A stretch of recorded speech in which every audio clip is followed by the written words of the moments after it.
Halo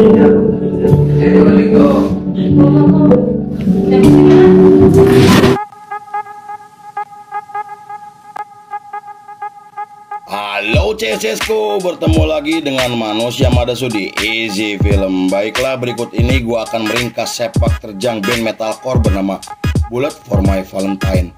Mereka adalah band yang populer di era tahun 2000-an dan menginspirasi banyak band metalcore berikutnya. Oke CSSku, sebelum kita mulai seperti biasa, kita intro dulu guys. Manakah kita mencari manusia, membotakkan mata, mengosongkan jiwa, saya kesunyian, tak lagi kau dengar. Inilah saatnya kau melihatnya. Ikutlah bersamaku, berjalan bersamaku, dengan apa membara, dengan asap bermakna. Marilah harapan jadi kenyataan, marilah harapan jadi kenyataan. We're gonna revolt, and on the throne. We're gonna... Let's go! Feel beside me. Scene dibuka oleh dua orang remaja bernama Matthew Tuck atau Matt dan Michael Paget atau yang lebih dikenal sebagai Page. Mereka adalah mahasiswa perguruan tinggi ternama dan selama belajar di kampus mereka mulai tertarik dengan musik setelah bertemu dengan Michael Thomas atau yang lebih akrab disapa Moss. Moss sendiri adalah orang pertama yang mengenalkan Matt dan Page kepada musik-musik keras. Bahkan Moss sering membawa mereka datang ke acara musik untuk melihat penampilan band metal yang cukup dikenal di skena metal bawah tanah. Di periode tersebut adalah tahun di mana ketenaran musik metal dan pop-punk mencapai puncaknya. Banyak anak muda yang mendirikan band demi bisa terkenal dan karyanya bisa dinikmati oleh banyak orang. Sebagian orang sampai meninggalkan pendidikan dan pekerjaannya demi bisa mengejar cita-citanya menjadi musisi terkenal. Pada tahun 1998, Matt dan Page datang ke Inggris untuk melihat penampilan Metallica. Hal itu membuat mereka terdorong untuk membentuk band yang beda dari band pada umumnya. Kemudian mereka juga mengajak Moose untuk bergabung dengan bandnya. Dan untuk melengkapi formasi, Moose kemudian mengajak teman baiknya bernama Nick Randall yang handal bermain bass. Dengan formasi tersebut, mereka mulai melakukan sesi latihan dengan mengcover lagu Nirvana sampai Metallica.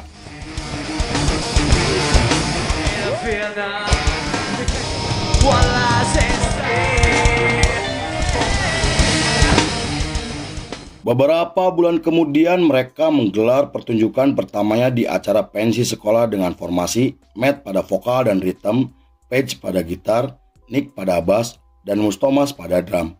Setelah itu mereka merilis EP pertamanya pada tahun 1999 yang direkam dengan menggunakan alat seadanya.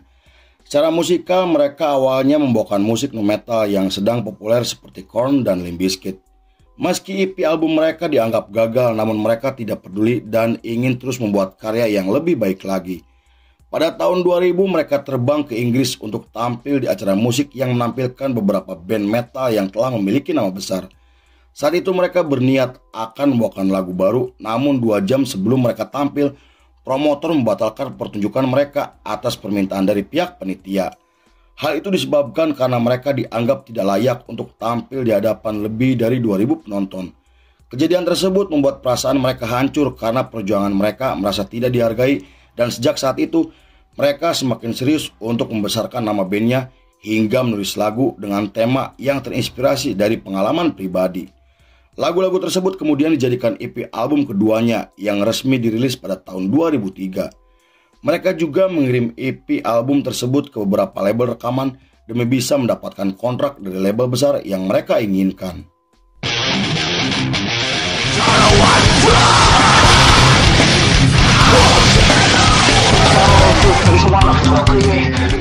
Berkat kerja keras dan bantuan dari sang produser bernama Greg Haver, EP kedua mereka berhasil menarik perhatian banyak orang. Tapi 3 bulan kemudian, Nick memutuskan keluar dari band karena ingin bergabung dengan band lainnya. Posisinya sebagai bassist kemudian digantikan oleh Jason James atas rekomendasi dari teman-temannya. Bergabungnya James ke dalam formasi membuat Matt berpikir untuk mengganti nama bandnya agar mudah diingat. Setelah merilis EP 5 lagu pada tahun 2004, mereka resmi mengganti nama bandnya menjadi Bullet for My Valentine yang kemudian mereka dihubungi oleh label besar karena tertarik dengan lagu-lagunya. Menurut pihak label, lagu mereka mencerminkan gairah anak muda yang menginginkan kebebasan dengan caranya sendiri, dan mereka berhasil menggabungkan musik hingga menciptakan musik yang khas dan sangat ikonik. Tetapi saat itu mereka malah menolak tawaran tersebut karena telah bergabung dengan Sony, dan menurut mereka Sony telah membebaskan mereka untuk melakukan apapun dan telah memberikan fasilitas yang mereka butuhkan.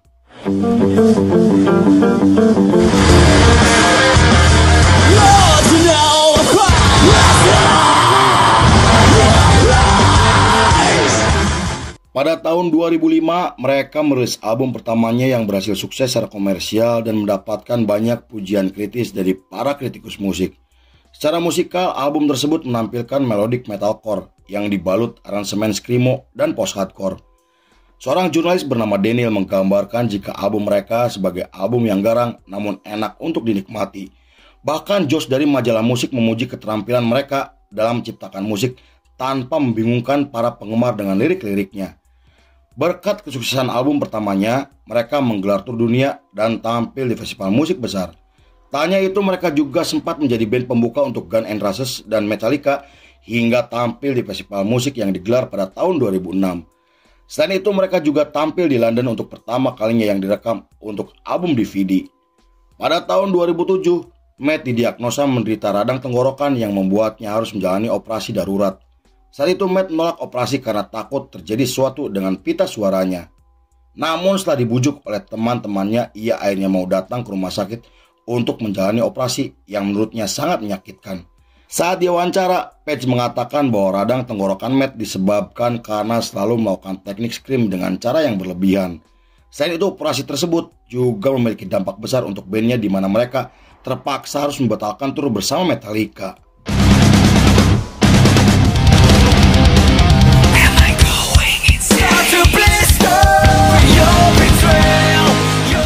Beberapa bulan setelah menjalani operasi dan pemulihan, Matt akhirnya kembali ke studio untuk merekam lagu dengan menampilkan musik yang jauh lebih cepat dan lebih agresif.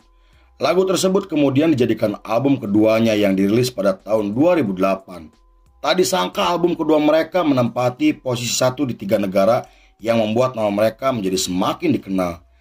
Selain menjalani tur Eropa dan Amerika Utara, mereka juga tampil di festival musik besar bersama Avenged Sevenfold. Pada tahun 2009, mereka datang ke Indonesia untuk menggelar pertunjukan yang diselenggarakan di Senayan, Jakarta. Pertunjukan tersebut dihadiri oleh 3.000 penonton yang menjadi saksi atas kebrutalan mereka ketika di atas panggung. Matt juga sempat menyapa para penonton dan mengucapkan terima kasih kepada para penggemarnya. Sepanjang periode tersebut sampai tahun 2011, mereka telah menggelar lebih dari 2.000 kali pertunjukan dan merilis 2 album dengan menampilkan musik yang lebih eksperimental. Meski album tersebut dianggap gagal, namun Page mengatakan jika rilisan terbarunya merupakan era di mana bandnya mulai berubah ke arah yang lebih serius.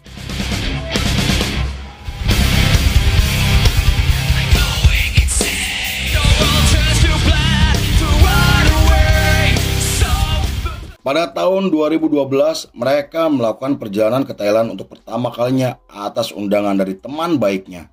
Selain merekam lagu baru, mereka juga mengunjungi klub malam dan tempat prostitusi untuk mencari pengalaman.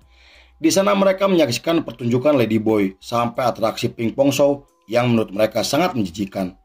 Pingpong show sendiri merupakan atraksi seksual di klub telanjang di mana para wanita menggunakan otot pinggul untuk menahan, mengeluarkan, dan meniup benda-benda dari rongga vagina mereka. Lalu setelah menghabiskan waktu selama 1 minggu, mereka kembali ke negaranya untuk menggelar tur nasional yang telah dijadwalkan. Di sisi lain, Matt mendirikan band proyek yang terinspirasi dari musik Slipknot dan Pantera. Kemunculan mereka langsung menarik perhatian karena berisi para musisi berbahaya yang telah memiliki nama besar. Namun setelah menggelar pertunjukan di acara komunitas, muncul rumor yang mengatakan jika Matt akan vakum bersama bandnya karena terlalu sibuk dengan band proyekannya. Lalu untuk membantah rumor yang semakin menyebar di internet, Matt dan kawan-kawannya kemudian merilis album keempatnya pada tahun 2013. Setelah itu mereka tampil di acara radio yang sangat terkenal untuk mempromosikan album terbarunya. Tetapi perpindahan genre dari metalcore ke hard rock membuat album mereka menerima banyak kritikan dan hujatan oleh para penggemarnya sendiri. Bahkan majalah musik asal Amerika sampai menyebut jika album baru mereka sebagai album terburuk yang pernah mereka rilis. Are you ready yourself to sleep? To sleep. Pada tahun 2014, setelah tampil di festival musik Hammer Sonic yang digelar di Jakarta, Indonesia, mereka menerima kabar jika 2 penggemar fanatiknya meninggal dunia akibat kecelakaan mobil. Matt dan kawan-kawannya kemudian mendatangi rumah duka untuk mengucapkan bela sungkawa. Pada tahun 2015, mereka kembali merilis album baru dan menggelar tur ke beberapa negara di mana mereka menggunakan kalung berisi abu jenazah dari kedua penggemarnya. Hal itu mereka lakukan untuk mengenang dan menghormati kepergian dari kedua penggemar setianya. Namun tindakan tersebut dikritik oleh banyak pihak karena dianggap tidak menghormati keluarga korban yang sedang berduka. Masalah tersebut semakin membesar setelah dibahas oleh media internasional dan pihak keluarga akhirnya angkat suara untuk meluruskan masalah yang semakin melebar. Ayah korban sampai mengatakan bahwa abu jenazah tersebut sengaja diberikan kepada Matt dan kawan-kawannya atas persetujuan dari pihak keluarga. Lalu film pun selesai.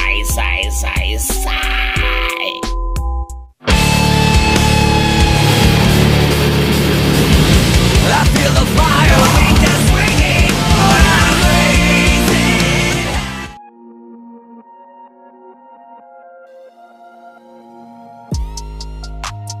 Luka dan amarah bukan untuk disimpan, tapi diteriakan dalam harmoni distorsi.